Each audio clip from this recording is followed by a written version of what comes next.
award goes to...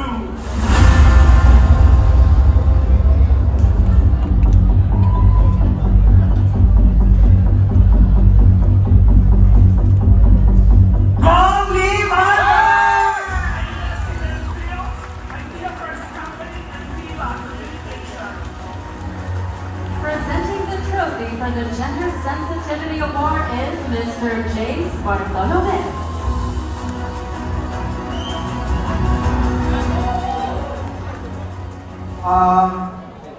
Pang-lima o pang-anim ko na yata ang gender sensitivity.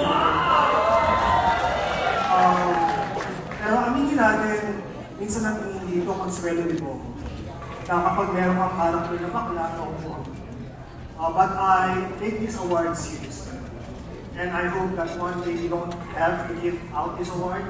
Kasi yung magiging gender sensitivity is actually the bare minimum para sa lahat ng mga pagkwento sa akin. Maraming salamat.